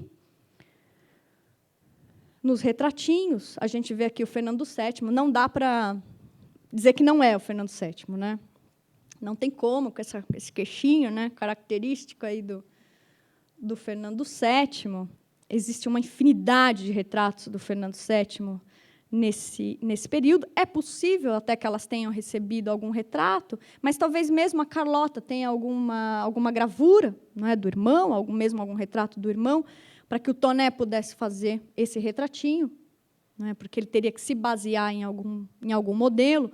Um dos modelos mais próximos é o retrato do Goya, que ele vai fazer para o Fernando VII. Ele faz esses dois. Vejam que, de novo, se repete. É o mesmo corpo, a mesma posição, só muda o cenário. O Goya não tem nenhuma afinidade com o Fernando VII. Ele não está muito preocupado, se isso vai ser uma receita que dá certo ou que não dá certo. Ele está cumprindo aí um protocolo, está cumprindo as suas encomendas.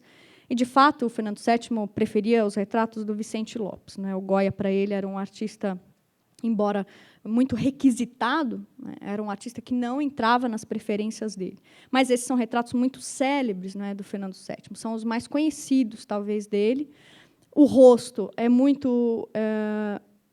claro, não é? Os rostos vão ser alguma outra diferença. Não saberia dizer se o Tonet se baseou nesses quadros, talvez não, mas em alguma outra gravura, mas só para a gente entender um pouco essa retratística também do Fernando VII que acontece nesse período, e o do irmão dele, não é? O Carlos Maria Isidro. Também vários retratos vão ser feitos dele nesse período. Aqui a gente tem esse do Agustin Esteve, que também fez o retrato da Maria Francisca, não é, da esposa dele. Ou seja, não é, existia aí também toda uma trama, não é, entre esses artistas e essas duas figuras que têm uma relação íntima com as artes. Não é? O Carlos Maria Isidro também é bastante ligado à Academia de São Fernando. Não é? Eles têm aí eles ajudam, não é, bastante a academia nesse período.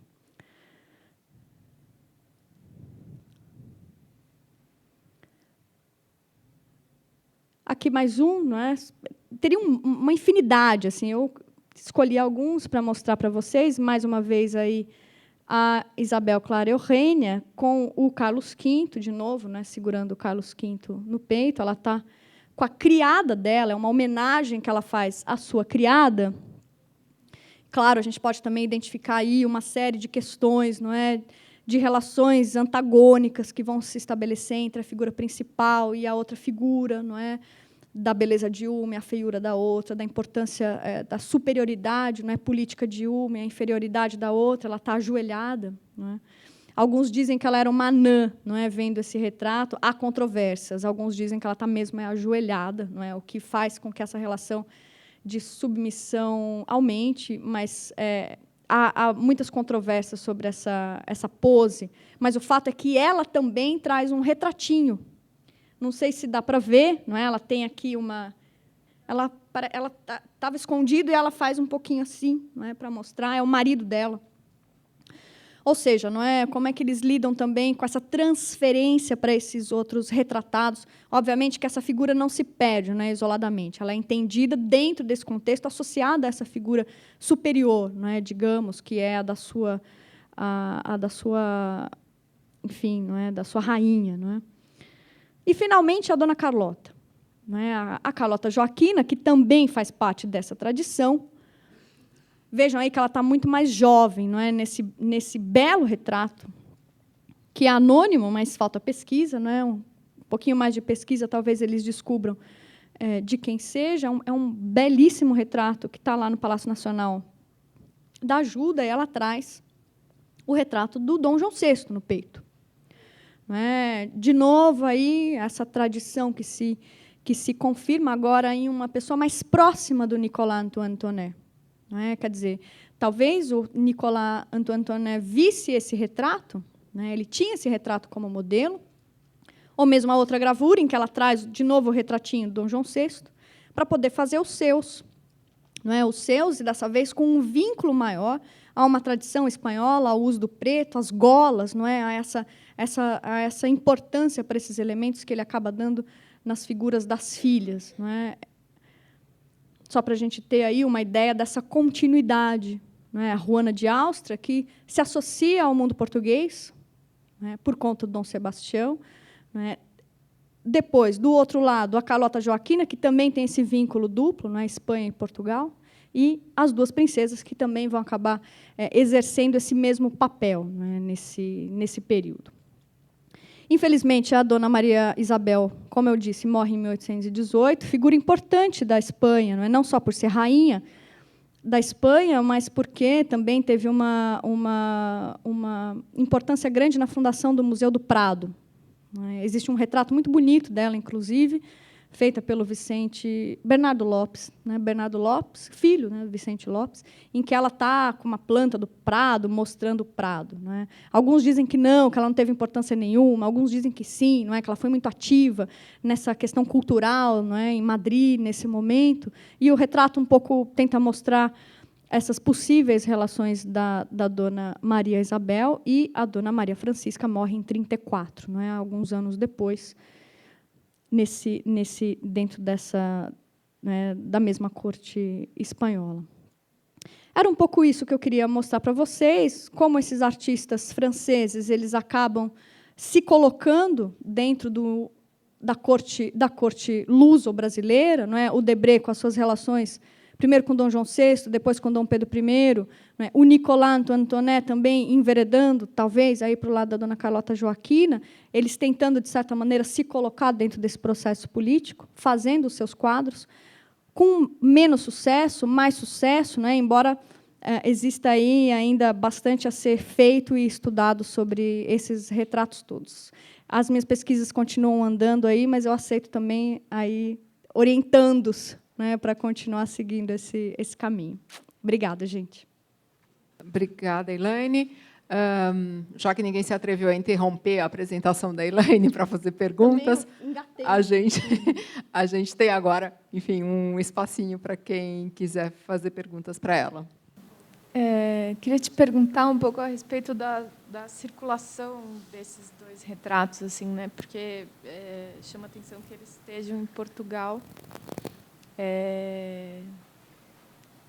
E você tem alguma hipótese a respeito disso? Tem algum dado que você conseguiu encontrar na pesquisa? Na época da exposição, eu não tive contato com a documentação de Queluz. Não era a minha parte, digamos, da pesquisa. Eu acabei me interessando pelos retratos anos depois, na realidade, para aprofundar um pouco mais a pesquisa sobre eles, porque, justamente, vendo eles ao vivo aqui, uma parte interessante, me chamou a atenção, justamente a questão do retrato no retrato, que é uma coisa muito tradicional na história da arte. Então, a Lilia Schwartz esteve lá em Queluz e ela acabou entrando em contato maior com isso, e lá eles devem ter a procedência. Acredita-se que elas levaram esses retratos para a Espanha e depois eles foram parar em Queluz. Mas não sei até que ponto isso é comprovado. Ou se simplesmente a Carlota, eles ficaram aqui, até para poder um pouco demarcar esse lugar delas lá, aqui, e a Carlota acaba depois levando para lá. De qualquer maneira, eles estão em Queluz, é o lugar onde era a corte, a corte portuguesa. Mas é algo ainda que eu preciso checar, essa circulação. Existem essas duas hipóteses. Não sei até que ponto encontra-se uma documentação precisa sobre isso. Na Espanha, existe um problema muito grande quando a gente vai pesquisar no arquivo do Museu do Prado, porque só existem pastas, por exemplo, separadas de artistas ou dessas figuras importantes, de figuras que são muito importantes, ou de artistas muito importantes. Então, você chega lá e você fala dessas figuras ou desses artistas, e ela te dá uma coisa desse tamanho, e você tem que ficar 60 dias procurando um por um, entendeu? E era uma coisa muito pouco provável para mim naquele momento, Quer dizer, se fosse um Goya ou algum artista tão maior, seria muito mais simples, digamos, Mas eu não consegui por conta dessa dificuldade mesmo, de tempo, inclusive. Eu sequestrei o microfone, não sei se alguém queria fazer uma pergunta, mas eu queria, primeiro, dizer que eu te acho imensamente corajosa de encarar uma pesquisa desse tipo, porque o retrato em si é uma peça feita para ser copiada e para ser reproduzida. Portanto, você retraçar. No caso desses retratos, isso é muito recente, muito recente. Isso eu vi nas minhas pesquisas faz alguns meses. Eu não fui ainda para Portugal para checar essas questões e nada disso. O Debré ele não fala desse retrato. É engraçado isso, Já surge uma dúvida, porque ele faz. Tem alguns aqui. Sim, eu digo por conta desse retrato do Duque de Bragança, de Dom Pedro como Duque de Bragança, que você mostrou, que é da coleção da biblioteca, e que em Portugal existem, sei lá, 10 versões do mesmo retrato.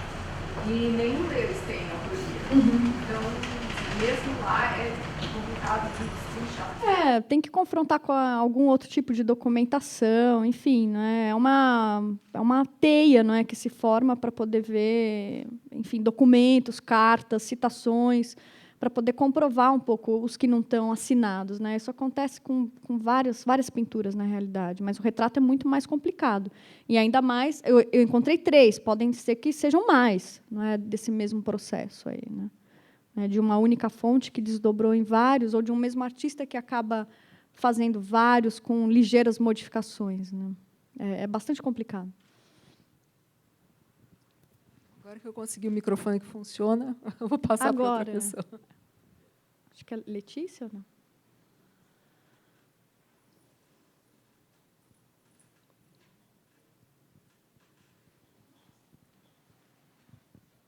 Bom, também queria dizer que eu achei, enfim, já tinha ouvido partes, né, da sua fala e achei muito interessante. Estou vendo que a coisa está crescendo. E é nesse sentido que eu queria te perguntar se você chegou a desenvolver essa pesquisa sobre a retratística do Dom Pedro I, essa retratística dele, que você chegou a mostrar uma ali, algum retrato dele que se aproxima mais desse rei legislador, né? Você mostrou ali uma que está no Museu Imperial, essa coisa do rei que não, ou do imperador, que não é exatamente apenas enfim, o caudilho de botas militarizado, mas é aquele que se deixa representar com os livros, né, ou com os mapas, com essa natureza, que é uma natureza, não é mais a natureza apenas do Corcovado, mas é a natureza já controlada, a natureza que tem a igreja, que tem a cidade, enfim. É isso. Na realidade, eu cito aqui um outro trabalho que eu orientei ainda na FAAP, e que é uma aluna que foi depois para a Unicamp fazer um mestrado, e ela faz uma pesquisa justamente sobre a iconografia do Dom Pedro I. Ela já defendeu o mestrado dela, inclusive, e ela fez uma recuperação bastante extensa dele em várias categorias, assim, né? São vários Dom Pedro, na realidade. Ela ia estender isso para Dom Pedro I e IV de Portugal, para depois ver essas diferenças. Acabou não dando certo, talvez num futuro trabalho, mas para o mestrado ela deu conta disso que você me pergunta. E como, na época, ela também se debruçou um pouco sobre essas questões, ela acabou um pouco cuidando dessa continuidade. Não é? Eu acabei ficando um pouco mais nos franceses mesmo, trabalhando com esse tipo de questão, entendeu? Mas ela não, ela, inclusive, muitos anônimos, né? Gravuras. Exatamente, exatamente. Ela começou esse trabalho na FAAP e depois continuou com a Cláudia na Unicamp. Deve estar online, inclusive. É toda uma dinâmica nossa, né? Dentro da universidade mesmo, né? Eu acho que tem algumas questões que nos chamam a atenção. É difícil a gente falar, eu vou estudar tal coisa porque pode ser interessante, mas, no fundo, a gente não gosta muito e estuda porque alguém disse. Porque, primeiro, a gente tem que gostar, não é? Ter afinidades com determinados temas, com determinados artistas, com determinados períodos. Naturalmente, isso vai surgindo. Não é? Para vocês que estão começando agora, não é? Com o passar dos anos, isso vai brotar. Não adianta a gente falar, você vai estudar isso ou aquilo. A gente vai oferecendo alguns caminhos que a gente pode orientar, né, Letícia? E nós e os outros professores também, não é? Mas isso vai surgir com a sua experiência dentro da universidade, não é? A primeira coisa que eu acho é a gente tem que gostar do que faz, porque demanda muito trabalho. Se a gente não gosta do trabalho, é muito complicado. Eu falo abertamente, assim, né? Até como pesquisadora e não só como professora, entendeu? A gente tem que ter afinidade com aquilo, ter prazer em procurar. Dá muito trabalho, é muito arquivo, é muito documento, é muita coisa que não dá certo, tem que ter vontade de querer continuar e de despertar ali novos interesses a partir daquilo que a gente está vendo. Mas, para isso, em princípio, a gente tem que gostar e ter afinidade com a coisa. Foi assim comigo, foi assim com Letícia, foi assim com Valéria, com outras pessoas que estão aqui. Não é, Valéria? Hein, Fernanda? Então, isso vai acontecer naturalmente, entendeu? Com a gente lá, né?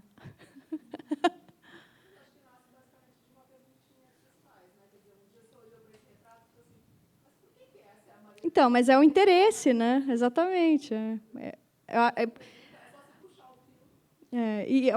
Esse interesse vem associado a essa vontade, né?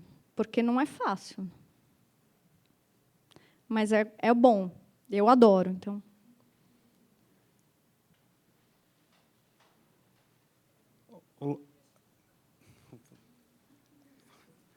Olá, boa noite.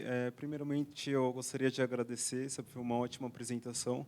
Obrigada. E a minha pergunta, ela vai no sentido um pouco político e religioso, porque, no meu entender, eu vejo que essa maneira de propagandear a imagem do rei sempre foi vinculado com a igreja, né? E como que fica, então, a maior parte das manifestações, como podemos presenciar aqui, que existe uma espécie de separação, sabe? Como houve alguns momentos em que você não tem mais a simbolização cristã, legitimando, por exemplo, a presença do rei. Mesmo no Brasil, como em Portugal, é isso a minha pergunta. Eu vou te responder e você me diz se eu entendi a sua pergunta. Tá? Existe uma separação, mas existem muitas coisas que se confundem na realidade. Não é? Porque essa questão do retrato ela tem um vínculo muito grande também com um aspecto que é absolutamente concentrado no âmbito religioso. Por exemplo, a questão de se colocar um retrato num andaime, não é? De se adorar aquele retrato, de seguir aquele retrato, de colocar doações para aquilo. Não é? O próprio retrato de doador tem uma relação com esse mundo religioso. Então, quer dizer, existem questões que vão se entrelaçar aí, não é? Por mais que exista uma separação, muitas vezes, do Estado com a religião. É um pouco isso que você está me perguntando? Isso mesmo. Não é? Eles vão, no caso do retrato que se vincula a esse aspecto religioso, né? Cito de novo o caso do andaime, eles vão se beneficiar disso, justamente para que as pessoas possam compreender que aquela pessoa tem uma relação, muitas vezes, associada ao divino. Caso Dom João VI, por exemplo. Dom Pedro I, isso cai um pouco por terra, mas ele continua usando essa mesma categoria de propaganda. Não é? Quer dizer, é um imperador, não tem nada a ver com uma dinastia, não é, que vai passando o poder de um outro para outro, não é? Mas, ainda assim, eles usam esses mesmos instrumentos que eram tão fortes para esses absolutistas que se associavam ao divino, de alguma maneira, entendeu? Obrigado. Eu que agradeço. Algo que me chamou a atenção mesmo, pura curiosidade, no retrato da Juana de Áustria, ela estava com a luva só na mão direita, e eu também vi alguns outros retratos. Eu queria saber se tinha algum significado iconográfico, não sei. É uma espécie de... Você quer que eu ponha de novo aqui? Pode ser, por favor. Deixa eu ver aqui. Acho que era esse.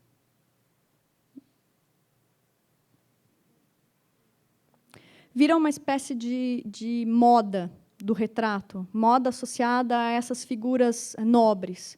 Não é? A pessoa que era nobre, que era retratada, não é? Normalmente ele traz as luvas, não é? Que tem um pouco essa relação com a nobreza. Não é? E tirar uma luva fazia parte desse processo também. Né? Isso vai aparecer em muitos retratos, sobretudo masculinos. No retrato feminino, isso é menos comum. Mas, como ela tem uma relação de poder bastante forte, que naturalmente se vincula ao mundo ao mundo masculino, ela acaba trazendo isso também. Né? Isso vai ter um início no Renascimento.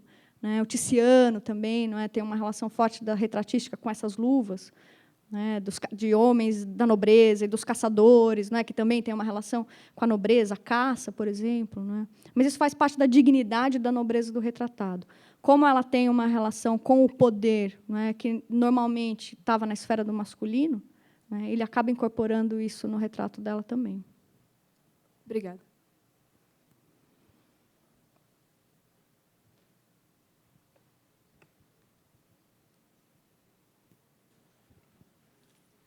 Oi, eu gostaria que você falasse um pouco sobre as insígnias que aparecem no retrato do Dom João VI, que tem aqui na Pinacoteca.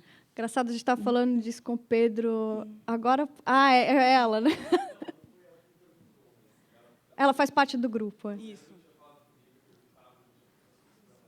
Foi o próprio Leandro que pediu também.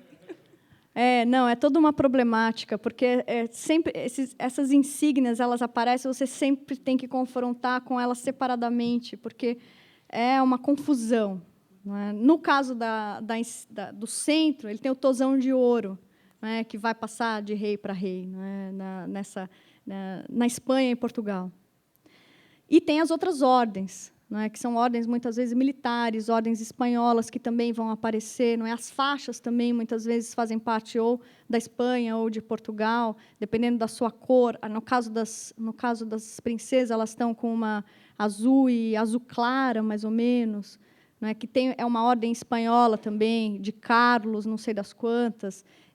Eu tenho tudo isso super documentado, mas eu acho super problemático falar disso de uma maneira sem confrontar. Não é? Se você quiser, depois eu posso ajudar vocês com isso, porque eu tenho isso bem mastigado nas minhas pesquisas. Mas aquela central que o Pedro tinha falado, não é do tosão de ouro. Acho que vocês estavam com uma dúvida em relação a isso, não é? Isso, porque o Leandro, eu não conheço muito a obra, mas o Leandro falou que aparece um animal.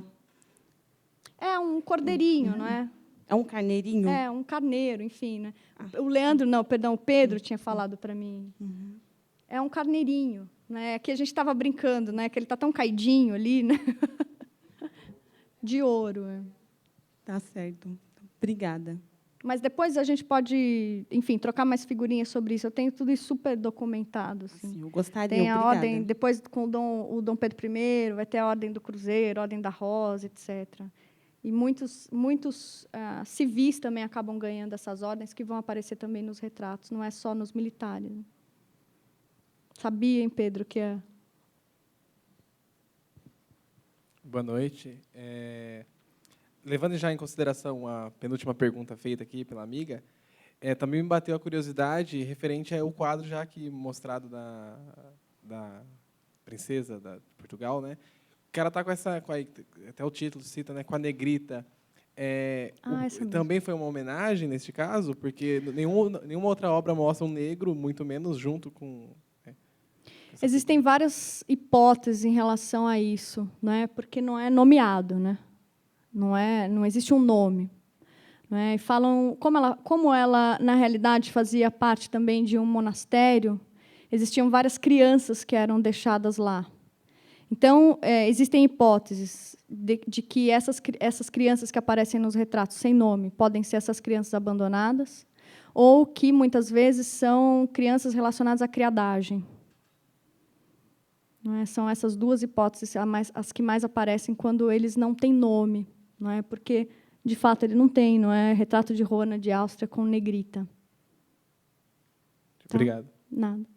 Tem um outro que ela está com uma menina também, né, que é uma dessas do monastério, não é, que eles acabavam tendo que cuidar, e muitas vezes eram deixados nas rodas e acabava crescendo por lá, não é? Eles tinham que criar essas crianças mesmo. Não é? Muitas vezes elas aparecem nesses retratos espanhóis, é bastante frequente.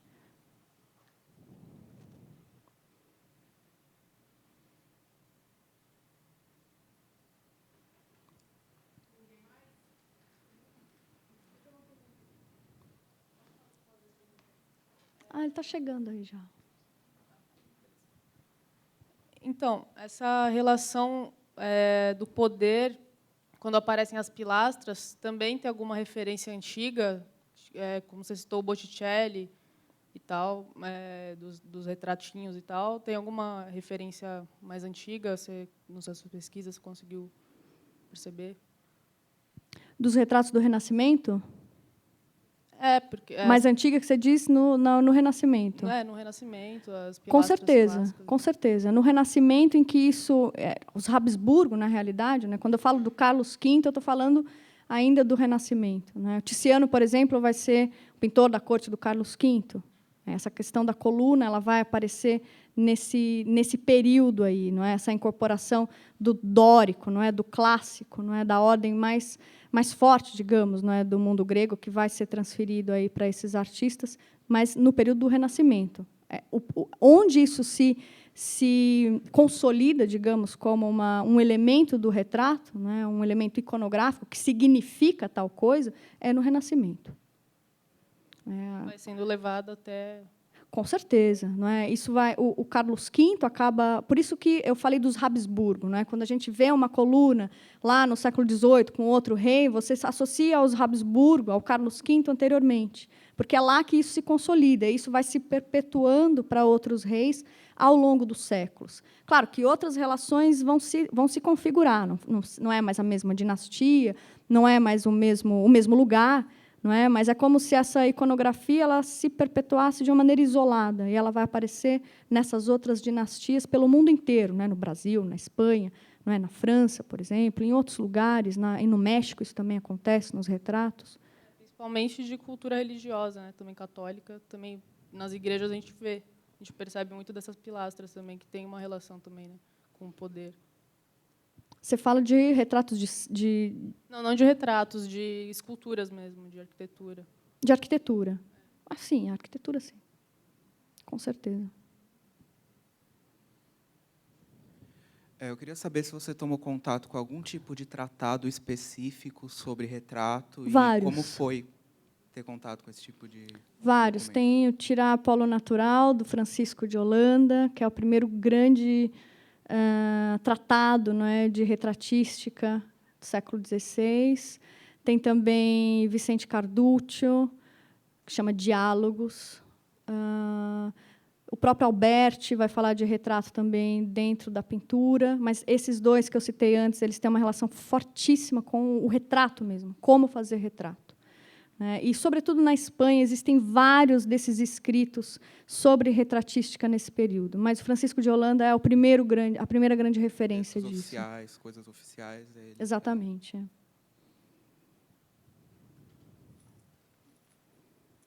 Vou dar uma eletiva sobre retratos semestre que vem.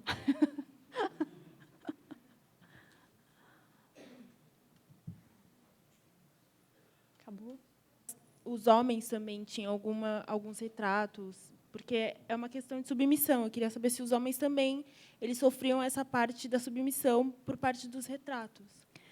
De submissão, não, mas de homenagem. Existiam homens que traziam miniaturas. Né? É isso que você está me perguntando, né? É isso? Exatamente. Existiam homens, sim, mas muitas vezes em relações de homenagem, a maioria delas, relação de homenagem. Por exemplo, tem um quadro do Rubens, onde ele vê ele retratado, uma grande pintura que está no Louvre, ele vê o retrato da Maria de Médicis. Tem uns anjos apresentando o retrato dela para ele. É uma homenagem que ele faz a ela, é uma demonstração de afeto, simplesmente, não de submissão. É uma demonstração de afeto porque dizem, não é? Enfim, uma documentação toda aí diz que ele gostou tanto do retrato dela, quando ele recebe o retrato, não é? A proposta de casamento, ele recebeu o retratinho, ele gostou tanto daquilo, que depois da morte dela ele quis perpetuar esse dia, não é? Essa apresentação. E ele manda fazer um retrato, na verdade não é um retrato, é uma grande pintura alegórica, né, onde ele está retratado e esses anjos trazem o retrato dela, mas é uma demonstração de afeto mesmo, e dizem que ele sofreu muito, não é, em relação com a morte dela. Então, no caso das mulheres, era uma homenagem também, não era essa questão de submissão, de ser ligada a certa pessoa. No caso do homem, trazer um retrato. No caso da mulher. A mulher que traz um retrato do homem. Isso. A maioria das vezes era de submissão, não é ao casamento, mas é a submissão que significa também afeto e posição política. Não é simplesmente ele me domina enquanto homem. Não é simplesmente isso. A posição que elas ocupam nesse período é inferior. Ela não é superior. Então, ela é de submissão num sentido mais amplo, não é? Mas ela é, sim, de submissão.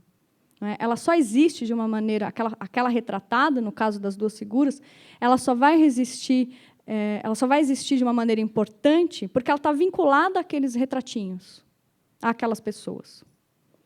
Os postos que elas vão ocupar politicamente, a esposa do fulano, ela é a esposa do fulano, a rainha que é a esposa do outro, do rei. Quer dizer, ela só é importante dentro desses postos e em associação a esses homens. Submissão também nesse sentido.